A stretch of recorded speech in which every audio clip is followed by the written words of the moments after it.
So much media, so little time. Who keeps track of it all? That would be me. This is Bob Andelman, and this is the Mr. Media Interview, sponsored by the audiobook edition of Will Eisner, A Spirited Life, now available on iTunes and Audible.com, and recorded live on blogtalkradio.com from the new media and home shopping network, capital of the world, St. Petersburg. I just know I'm not interested in you anymore.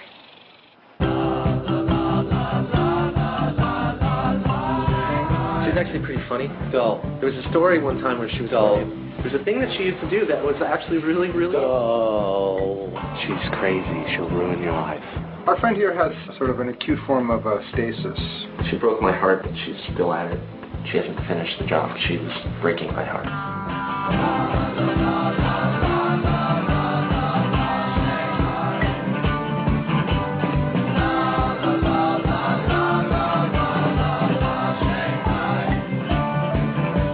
You at least have to admit she's good looking. No, I don't have to admit that.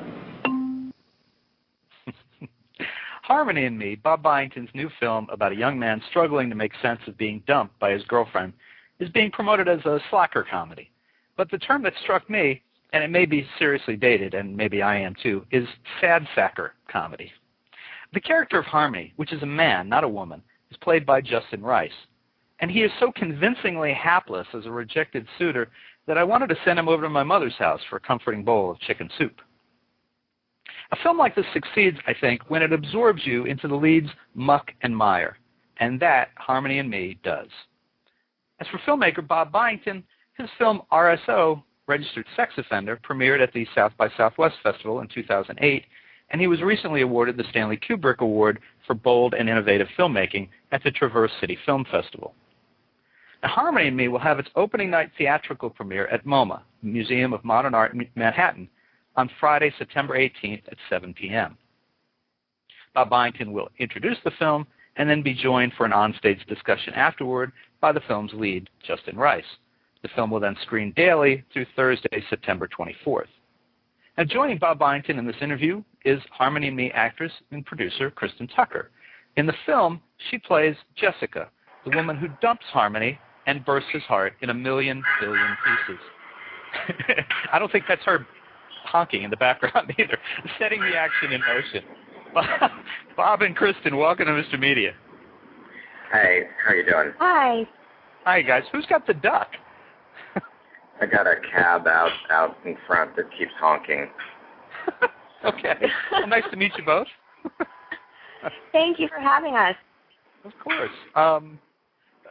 Bob, let me start with you. I'm almost afraid to ask what inspired Harmony and Me. I'm hoping it wasn't personal experience. No, not so much. It was more like the world, like you say, the world of the movie has a type of, there's a tone to the world that sort of landed in my lap for a few weeks in early 2008, I guess it was. Well, I guess it was 2007. I get entire years mixed up, unfortunately. And I don't know, we just sort of wrote some of this stuff down and got it into a script.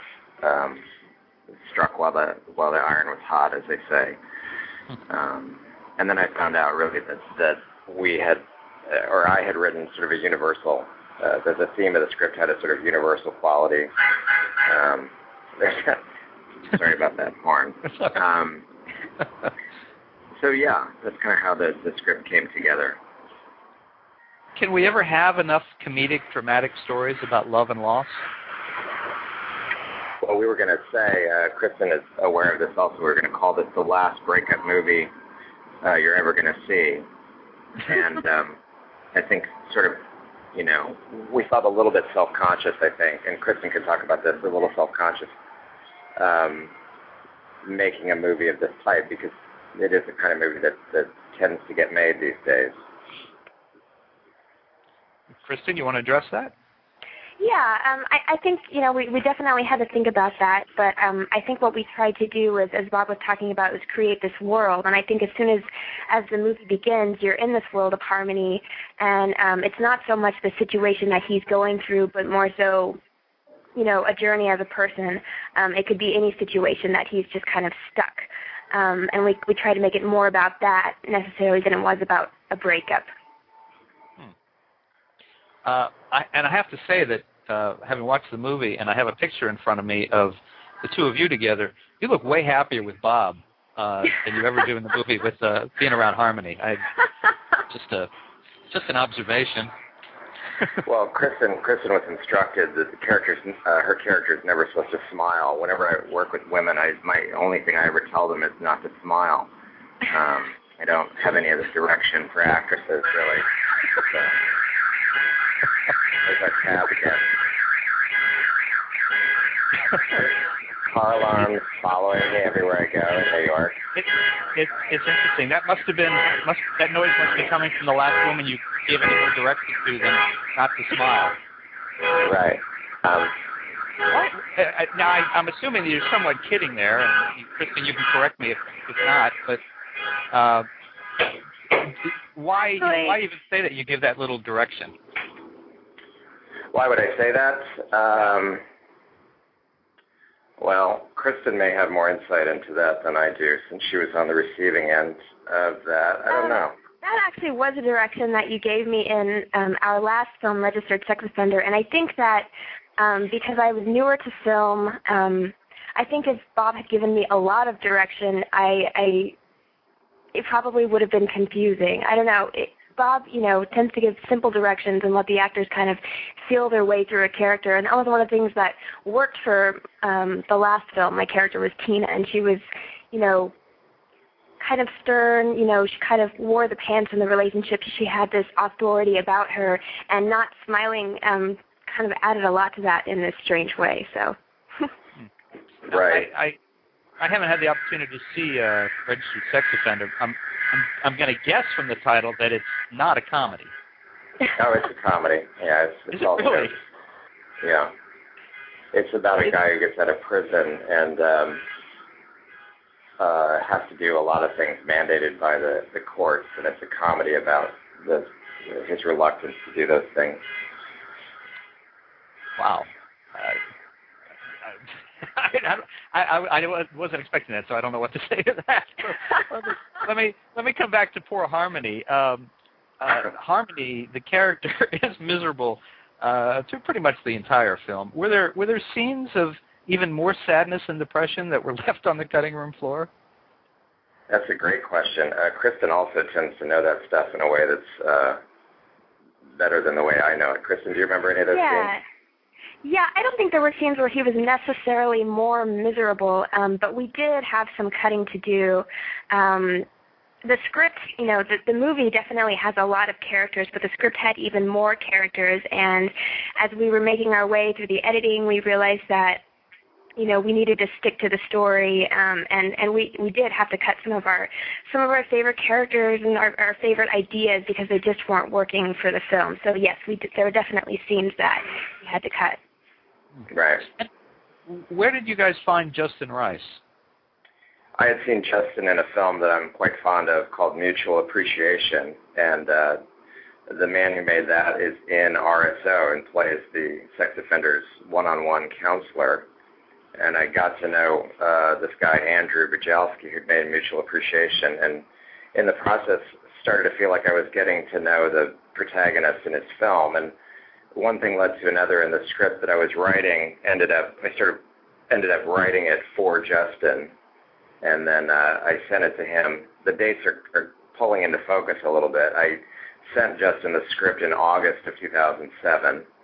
I was confident that he wouldn't read it, and I was also confident that if he happened to read it, there was no way he would want to play this guy. He read it immediately and called me and said, "Yeah, let's do this."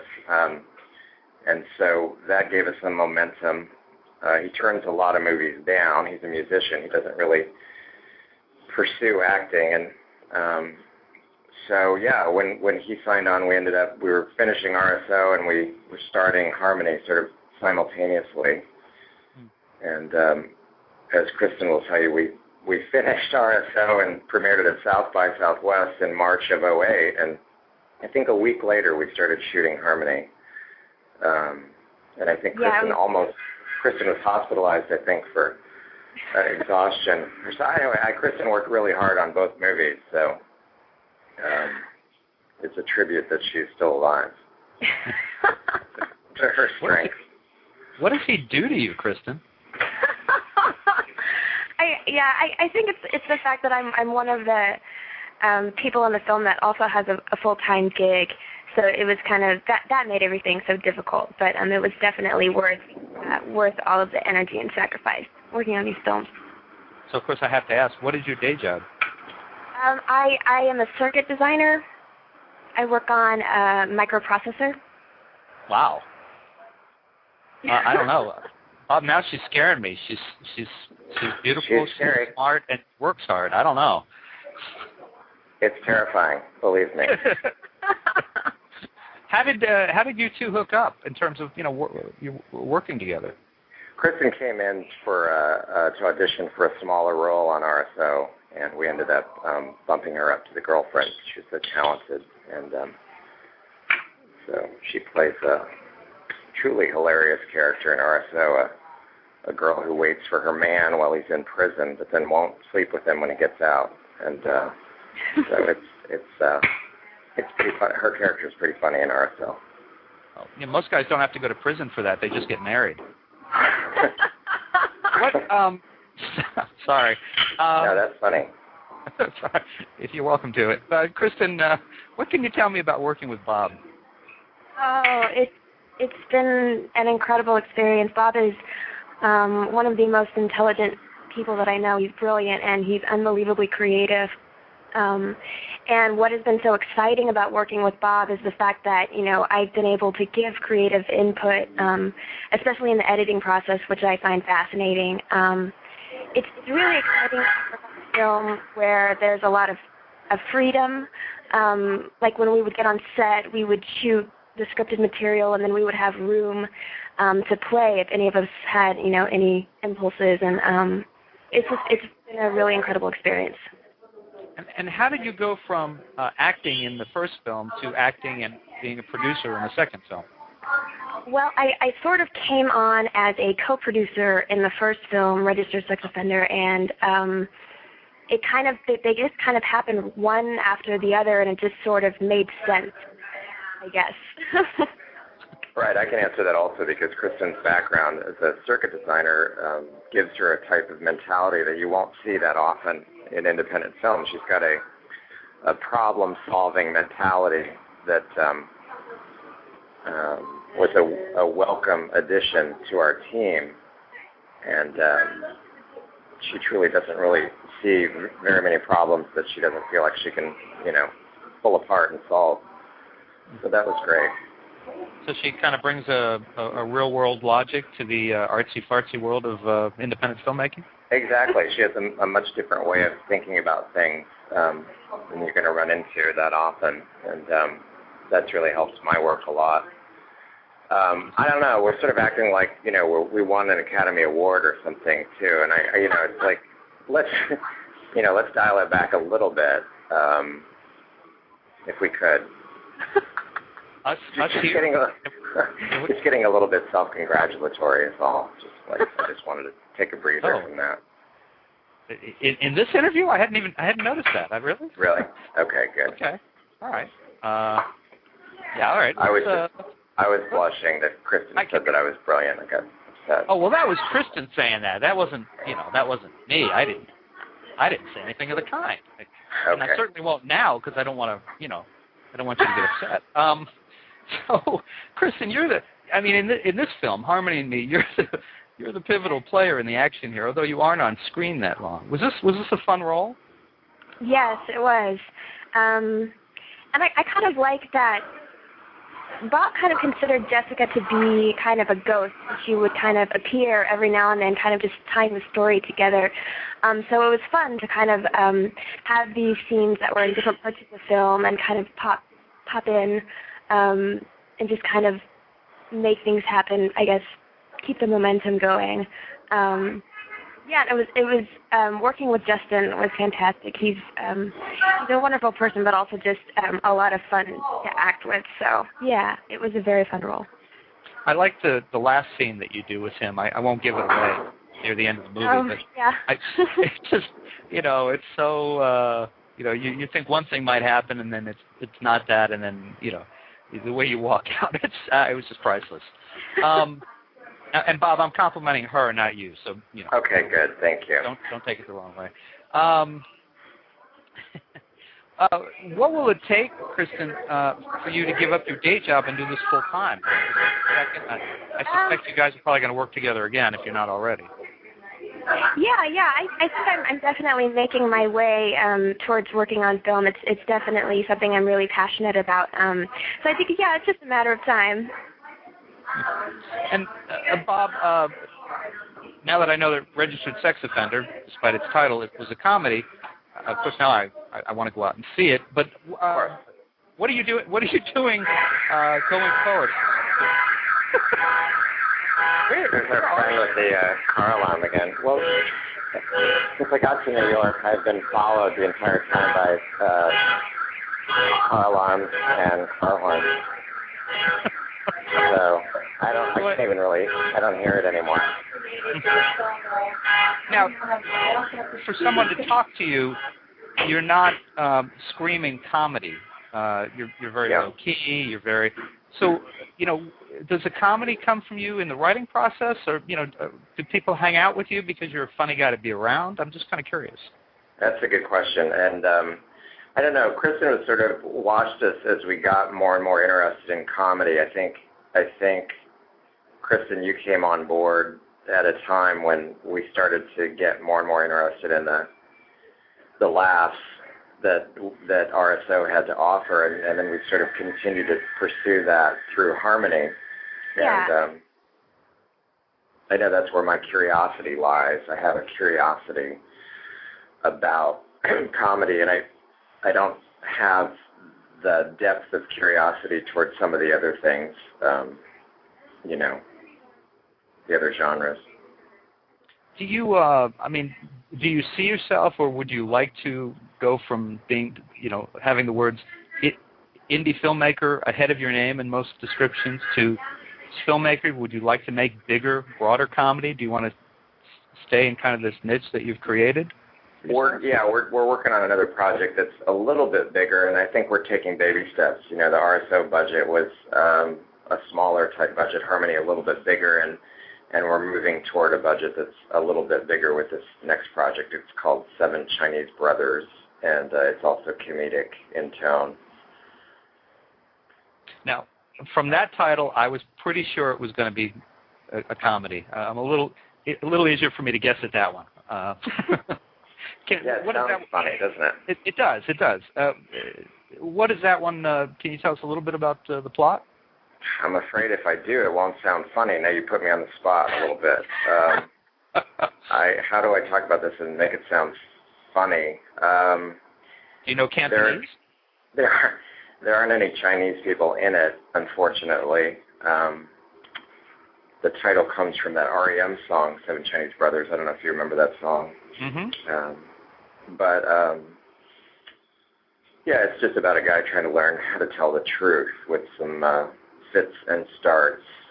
And once he finally figures it out, we sort of trace him as he sort of makes his way, like telling the truth instead of lying all the time. And are there any particular filmmakers whose work you admire in kind of the area that you're working in? I admire Preston Sturges' work. He made a few films in the early 40s that, to me, were real milestones. Mm-hmm. Trying to think of some others. I can think of films that I like, and but then the filmmakers, they tend to go on and they make bigger films, and they're not as good. So I don't know why that is. Do you know why that is? You're asking me or Kristen? Well, whoever wants to take the question, really. I I think what's great about having a smaller film is there's not a lot of people getting in the way between the vision and production, I guess. And it seems like on some of the bigger budget movies, it probably started out with this really incredible idea, and then there was just a lot of things going on to kind of, I don't know, take away from that idea. I don't know. I agree with that. Being outside of the picture, I would suspect that's the case, that you go from you as writer-director and guiding each word to, these big comedies that's done by committee, and then, you've got 8 writers who are getting a credit on it, plus the director, and maybe the directors have changed, and then you get the studio notes, and there's so many people contributing and watering it down. Common denominator, it's not, Agree. Anyway, yeah. Now, Harmony and Me has its theatrical premiere this Friday, but not at the AMC 100-plex in Des Moines, but at the prestigious Museum of Modern Art in Manhattan. How does that make you guys feel? I feel good. I love the. Yeah, I love. There he is again. I'm actually going outside to find out who this person is who keeps doing this. I feel like we're making a 30-minute Geico commercial, actually. Yeah. It's okay. It's we're talking about a comedy. It's adding an interesting element. Right. Who could possibly know that you're doing an online radio interview at the time? I don't think she knows. I've got her in my sights, and when she honks again, I'm going to get in the car with her. All happening here live, ladies and gentlemen. Yeah. But yeah, we love the moment. They saw the film for a series that they do every year called New Directors, New Films, and they liked it enough to program it. We were the only American premiere that they showed. They show movies all over the world, and they brought us back for a week here in September. So it's thrilling. Yeah, we're thrilled. It's not like the studio films are announcing that they're opening at MoMA. It really says something different about what you guys have accomplished, I think. Well, we hope it's entertaining. I mean, there is a connotation, because it's at a museum, the connotation is that it's, more art than entertainment, and we really do strive to entertain the audience. So. Well, it's a very entertaining film. I don't think anyone should have any doubt about that. And I want to let everybody know again that Harmony and Me will have its opening night theatrical premiere at MoMA, Museum of Modern Art in Manhattan, on Friday, September 18th, 7 p.m. And Bob Byington will introduce the film, and then I guess you'll be joined on stage afterward by Justin Rice, who plays Harmony. Yeah, and Kristen's going to come up also and smile and answer a few questions. if you want to find out, take the pressure off of you guys. Right. I was going to say, too, if people want to find out more about the movie, we have a kick-in website, harmonythemovie.com, and there's a lot of info there. That was actually the very next words from my lips. I was going to say, and I'll go ahead and repeat it anyway because it bears repeating, if you're not in Manhattan, you can learn about the film's distribution or order an advanced copy of the DVD at www.harmonythemovie.com. That's Harmony the Movie, solid, all one word. And you can also become a fan of the film on Facebook or follow its tweets on Twitter. And Bob and Kristen, I just wanted to say thank you so much for joining us on Mr. Media today, and good luck to you both. Thank you. Thanks for having us. And yeah, sorry again about the noise. I wish I had more control over that. I wouldn't sweat it. I think when you go back and listen, you'll find it was kind of entertaining, actually, in a weird way. All right. Good luck to both of you. Thank you so much. Bye. And folks, for more interviews with your favorite independent film directors, writers, and producers, you can surf over to our main website, www.mrmedia.com. That's where you can listen to my earlier conversations with the men and women behind For Love and Stacy, Obsessed, Dog Days of Summer, The Singing Revolution, Steam, Little Chicago, Election Day, In the Shadow of the Moon, and many more. And please think about writing an online review of Mr. Media, casting a vote for Mr. Media, or marking Mr. Media as one of your favorites. Whether you listen on Blog Talk Radio, TrueSlant, Pointer Online, Digital Journal, Vox, Mediafly, Podfeed.net, Blueberry, Zencast, Zimbio, Current, or Odeo. Subscribe to Mr. Media on iTunes and you'll never miss a show. Just search Mr. Media Interviews from within iTunes and subscribe for free. Or subscribe to Mr. Media's blog on the Amazon Kindle Reader. You can also listen with a piece of string and a tin can in many locations. If you've got an idea for a guest, email me directly at bob@andelman.com. That's Andelman. You can also follow me on Facebook or on Twitter, www.twitter.com/Andelman. Thanks so much for joining us today. I really appreciate when you give up a little piece of your day and come spend it with us.